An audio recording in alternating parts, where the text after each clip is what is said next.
Shalom, shalom. Call halal Yahweh Shalom Shai by Hashem Dash. Abundance to the apostles and the elders. Salutations to all my fellow laborers doing this work in truth and sincerity, risking their lives and their freedom to do so. Now more so than ever.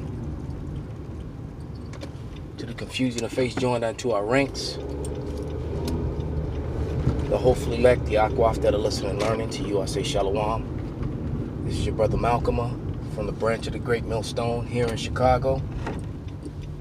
Coming at you with another quick lesson. I'm on the road, so of course I'm not holding my sword in my hand, but I'm going to quote the scriptures that are related to the commentary that I'm going to say that I'm going to speak.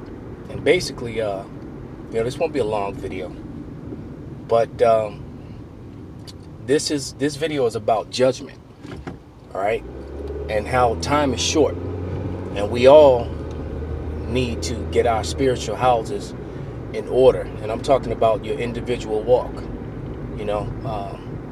as far as fasting and staying in prayer and doing the things that the basics that are required of you, paying your tithes if you haven't, being brotherly to a brother or sister, the men who are appointed to teach, to do so, to teach, because it's not every Israelite's job to teach. And there's a whole lot of Israelites that have not come to that understanding yet, because there's a lot of people that are putting up videos and talking, especially some of these women running their mouths, and they have no business doing it. You're not called to do that,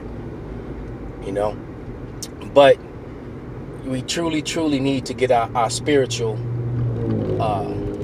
houses in order, because judgment is falling upon Israel, man. When you look at all the plagues that are hitting the earth, Barry just tore up, parts of New Orleans. You got, I was listening to a guy speak, a farmer, and he was talking about how the Mississippi River and some areas around that area has been underwater for 150 days. That's more than half of a year, man. And that's unprecedented, and it has never, ever happened before, ever, man. The wrath of the Most High, he's visiting the earth. That's the first scripture. In 2nd Ezra, the 9th chapter, said he will begin to visit the earth that, that he created, man. And the Lord is visiting the earth, man. And there's so much death that is happening among Jacob, man. And I believe that a lot of these people that are dying are scoffers. A lot of these women, a lot of these men are people who scoff the prophets, who scoff videos, left comments, said things, and the Lord is visiting them. And what made me think about this was the video that the elder apostle Gabbard just did about the judgment that came upon the lead singer of Leonard Skinner, and how he mocked Neil Diamond, who he believes is a Jake, and he possibly could be. But Neil Diamond made a song called Southern Man, talking about the crimes of Esau Edom and what he did to Jacob. And you had Edomites didn't like that. And Leonard Skinner, when they made that song, Sweet Home Alabama, which that was his response, that pride. And the elder believes that Leonard Skinner, the lead singer, I forget his name, something Van Suit of whatever, is possibly a Jake. I don't know if I agree with that one, but that's neither here nor there. But nevertheless, he came against a man who actually spoke the truth and prophesied in song. I mean, when you really think about it, right? And what happened to him? That song was a hit song, man. I never really liked it, couldn't stand it. I remember, back on the MTV days when it would come on, it would irritate me because I wanted to hear or see something else, and that song would come on, and I would have to turn the sound down or go do something else and wait till something I like to come on. But nevertheless, he got judged, man. And I watched a video of that girl,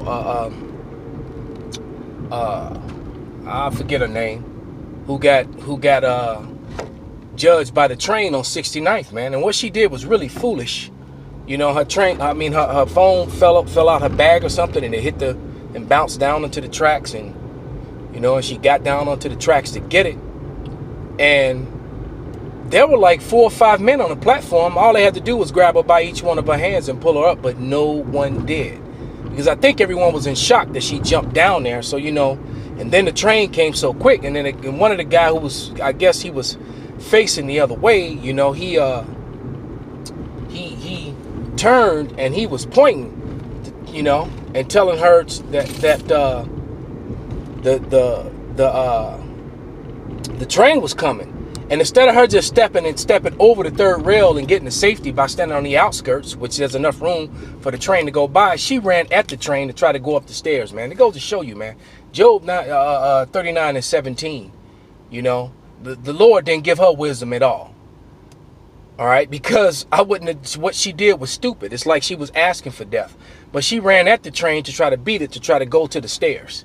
And the train hit her, and you know, she got caught between the train and the platform, and it spun her and ripped her body in pieces, and her innards spilled onto the platform, and blood sprayed onto the people that were on the platform, and everyone freaked out and turned away because no one wanted to see it. Those people are scarred for life, man. You know?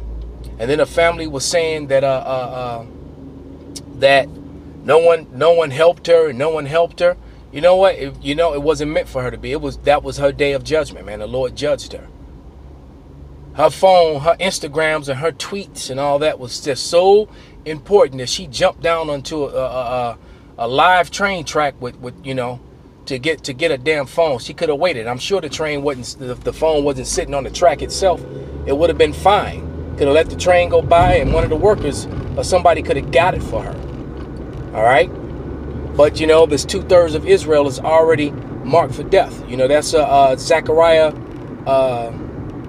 I believe 13 and 8, when it says two-thirds therein shall be cut off and die, but the 1/3 shall make it through, man. And that's why we have to get our spiritual houses in order, man. You know, so and do what is required of the elect. Act as if you are the elect. We're prisoners of hope, of faith. All right, so that we could be counted among the 1/3, man. You know, you can't still be puffing on weed. You know, thank you, Howard Ratazada. I never had that demon on me. You know, that smoke demon, man. But it's clearly, it must be a powerful demon, man, because you got people just can't shake it, man. You know, you can't be praying to the Lord, and the very table you sitting at, you got a box of squares sitting on the table. You know, you got Coors 100s and Newports sitting on the table next to the Bible, but yet you saying that you're an Israelite. You know, thinking that you're gonna have mercy on yourself or on your household. It ain't gonna happen, man. Then get mad, you know, when things don't go your way. When you know, when the Lord is constantly chastising you, because you're not willing to suffer to break those wicked habits in order to get the blessings that are coming to you, man. Because yeah, I know it's going to be hard.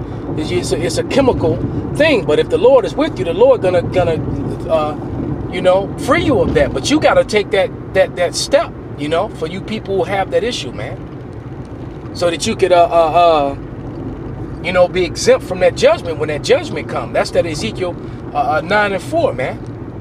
You want to be exempt. You want to have that be exempt from that mark of death, man. You think they went with the terminology of an assassin, when you're a mark, meaning that you're marked for death. You know, watch some of those assassin movies, man. That movie with Sylvester Stallone and what's his name? Now I can't think of his name. Antonio Banderas, man. Assassins. You know, you'll hear that terminology a lot, you know, about a mark. And a mark is someone who's marked for death, and someone's being paid to kill them. I even remember hearing a guy say, don't cry, don't whimper like a mark, because the marks always beg for their lives, man. You know? So don't go and be super wicked and then turn around and whimper when your punishment comes. You know, the scripture says, you know, be cheerful when you're brought to a low estate. I forget exactly what scripture that is, man. But you know, when you brought to a low estate, man, and wait on the Lord, man. All right. So you know, I'm not gonna stay on here much longer. You know, I just want to give all praises, glory, and honor unto Yahweh Bashem Yahushai, Bashem Rakak Wadash, Wa Abba Babal, Kwam Yasharala.